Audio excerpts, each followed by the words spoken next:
नमस्कार दोस्तों, दास्तान ज़िंदगी चैनल में आपका स्वागत है। आज हम आपको सुनाएंगे कथा श्रवण कुमार। पौराणिक युग में शांतनु नामक एक सिद्ध साधु थे।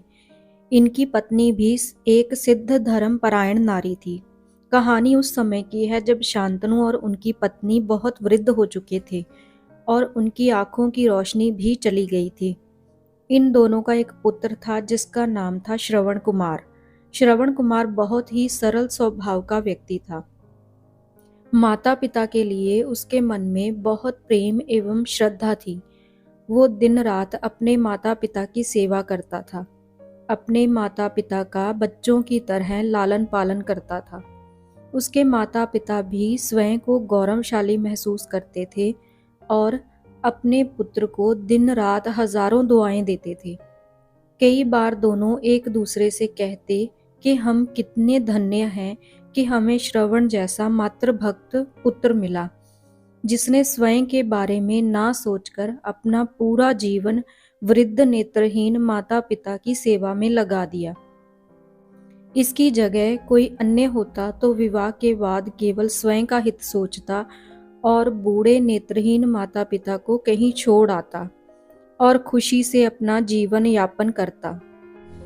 जब ये बात श्रवण ने सुनी तो उसने माता पिता से कहा कि मैं कुछ भी भिन्न नहीं कर रहा हूँ, यह मेरा कर्तव्य है। जब मैं छोटा था तब आपने मुझे इससे भी ज़्यादा अच्छा जीवन दिया और अब मुझे यह सौभाग्य प्राप्त हुआ है कि मैं आपकी सेवा करूं। आप दोनों जो भी इच्छा रखते हैं मुझसे कहें, मैं उन्हें अवश्य पूरा करूंगा। जब शांतनु और उसकी पत्नी कहते, पुत्र श्रवण, हम दोनों की आयु बहुत हो चुकी है, अब जीवन का कोई भरोसा नहीं है, किसी भी समय हमारी आंखें बंद हो सकती हैं। ऐसे में हमारी एकमात्र इच्छा है, हम तीर्थ यात्रा करना चाहते हैं। क्या तुम हमारी यह इच्छा पूरी कर सकते हो?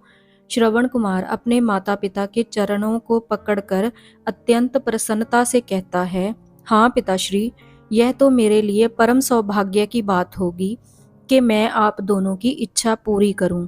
श्रवण अपने माता पिता को तीर्थ करवाने हेतु एक कावड़ तैयार करता है, जिसमें एक तरफ शांतनु एवं दूसरी तरफ उनकी पत्नी बैठती हैं और कावड़ के डंडे को अपने कंधे पर लादकर यात्रा शुरू करता है। उसके हृदय में माता पिता के प्रति इतना स्नेह है कि उसे उस कावड़ का लेश मात्र भी भार महसूस नहीं होता। अपने पुत्र के इस कार्य से माता पिता का मन प्रसन्नता से भर उठता है और वे पूरे रास्ते अपने पुत्र श्रवण को दुआएं देते चलते हैं।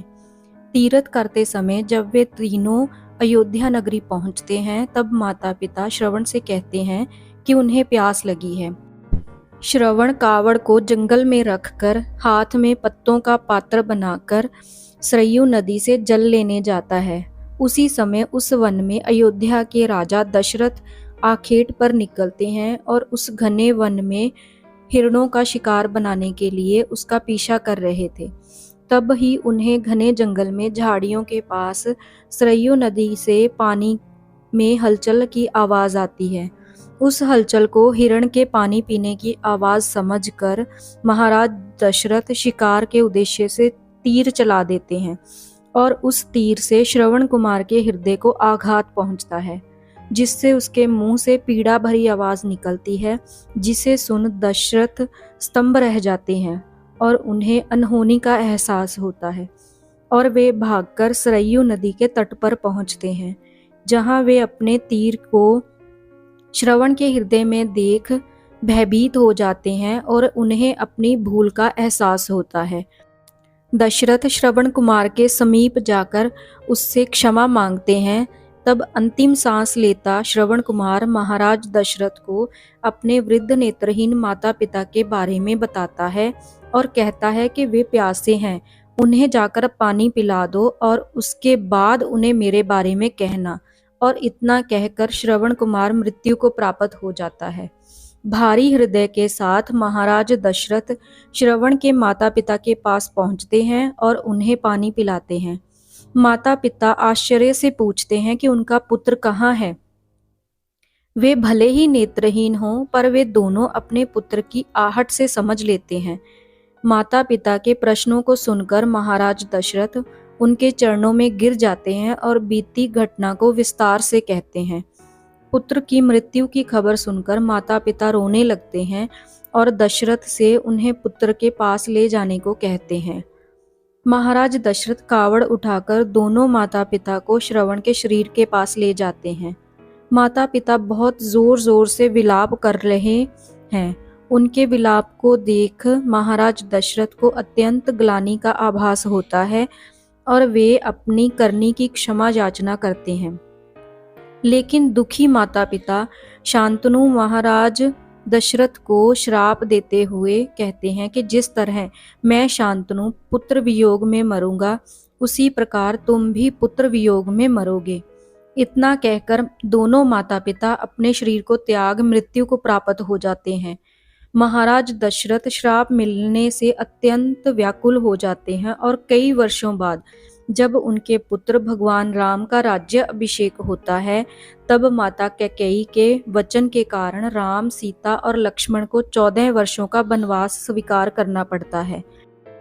और इस तरह महाराज दशरथ की मृत्यु भी पुत्र वियोग में होती है।